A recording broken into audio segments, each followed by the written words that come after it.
Jadi dari trek setelah Pintu Rimba sampai ke pelataran itu kita selalu menemukan ranting-ranting dan tanjakan-tanjakan yang emang harus kita panjat gitu. Jadi trek Gunung Dempo itu pertama itu Pintu Rimba, kemudian itu nanti kita jumpa shelter 2. Setelah shelter 2 itu nanti kita ada namanya itu dinding lemari. Dinding lemari itu sangat membuat kita itu sedikit menguras tenaga kawan-kawan.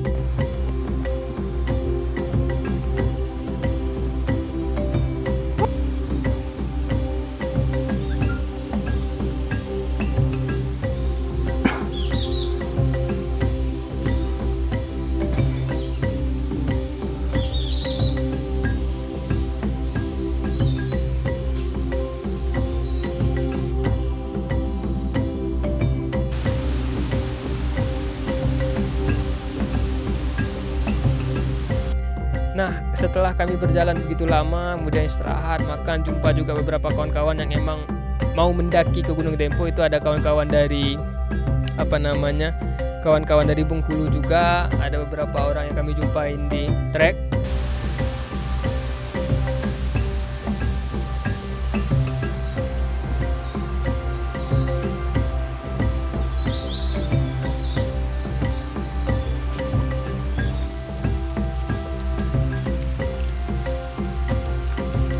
Makan siang di mana, Jar? Di dinding lemari. Mantap. Makan siang dulu, pondasi. Selama di perjalanan, kami itu terkena hujan juga karena cuaca di Dempo itu tidak bisa kita pastiin kan, kawan.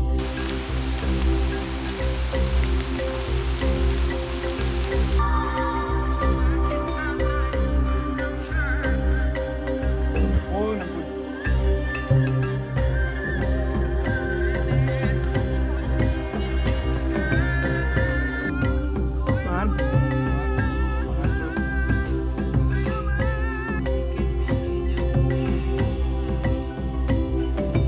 Setelah berjalan selama 4 atau sekitaran 5 jam, kami pun tersesat kan, kawan.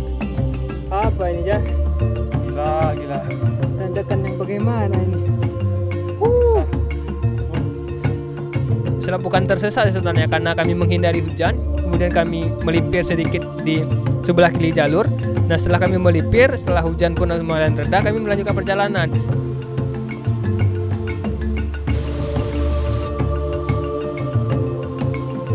Nah, yang kelirunya kami itu kami tidak kembali ke jalur awal pendakian, cuman kami itu melimpir lewat kiri dan itu masuk ke hutan lumut kan, kawan. Hutan lumut yang emang hutannya vegetasi hutannya itu rapat sekali kan, kawan.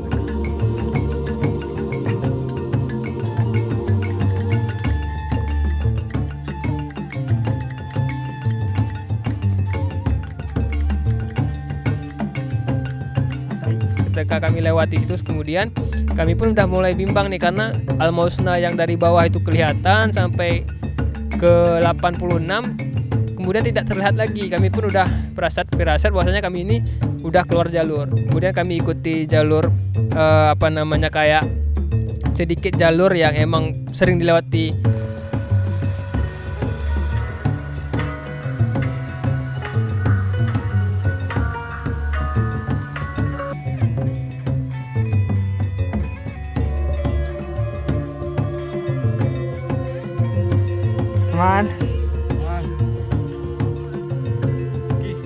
Tiba-tiba kami itu sampai di makam perintis, kawan-kawan. Itu jadi momen yang shock juga. Tiba-tiba kami itu udah di makam perintis. Kami itu sudah melimpir ke makam perintis. Tahu-taunya kami udah sampai di makam perintis.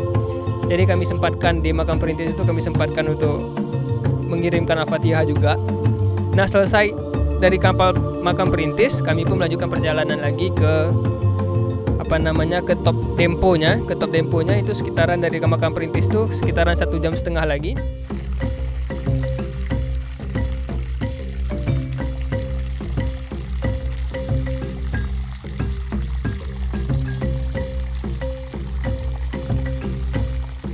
Hujan tambah lebat disembari petir juga yang sangat dekat di kepala, itu menjadi satu pengalaman yang sangat berharga lah bagi saya ketika mendaki Gunung Dempo, karena di gunung-gunung yang pernah saya daki itu tidak pernah se-shock itu kawan-kawan, karena yaitu tadi petir itu seakan-akan di atas kepala kita. Setelah kami berjalan selama 1,5 jam, kami itu sampailah di Top Dempo.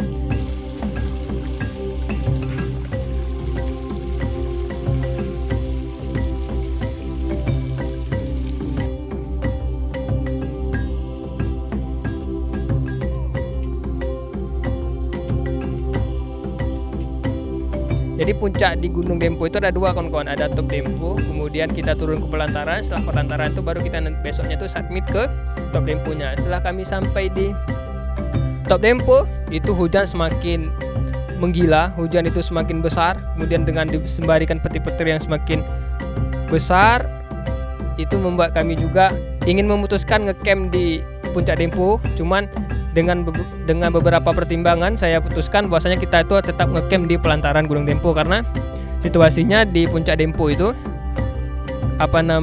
kayu-kayu semua, takutnya hal-hal yang tidak diinginkan terjadi kayak disambar petir atau semacamnya. Setelah kami berbriefing di Puncak Dempo, kami pun memutuskan untuk turun ke pelantaran. Dengan kondisi fisik dan kondisi kawan saya pun Fajar ini udah lumayan ngedrop, karena saya pribadi itu tidak bawa mantel, jadi hujan itu emang langsung membasahi badan. Kemudian Fajar dekat dengan kondisi fisik yang emang kakinya sudah kram dari bawah, ditambah lagi dengan hujan, ditambah lagi dengan kedinginan, kami itu emang drop habis-habisan. Setelah Top Dempo itu turun ke pelantaran, itu udah rasanya itu kayak mau menyerah. Cuman karena udah tanggung, karena di pelantaran itu sedikit lagi, ya kami paksa turun. Nah, yang menjadi pelajaran berharga di sini kawan-kawan, setelah kami turun di pelantaran itu tidak ada satupun tenda yang berdiri di situ. Karena pas kami sampai di pelantaran itu emang pelantaran kosong, tidak ada tenda yang berdiri. Kami sangkanya tidak ada orang di situ. Setelah itu semua selesai, saya turun. Nah, di situ awal hipotermia ringan saya itu udah muncul, karena ya itu tadi saya tidak pakai mantel. Kemudian hujan itu langsung membasahi tubuh saya, jadi kedinginan.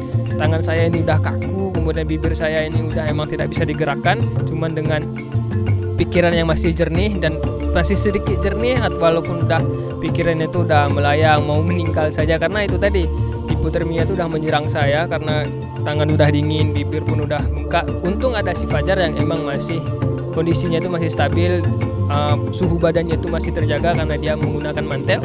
Kami pun pasang flysheet, setelah pasang flysheet, pasang tenda, dan saya pun langsung masuk ke tenda. Langsunglah saya melepaskan semua pakaian, langsung pakai baju ganti, pasang SB segala macam. Setelah setengah jam di SB, kondisi tubuh saya pun sudah maksimal kembali, pikiran saya pun sudah jernih kembali. Di situ saatnya kami mulai masak.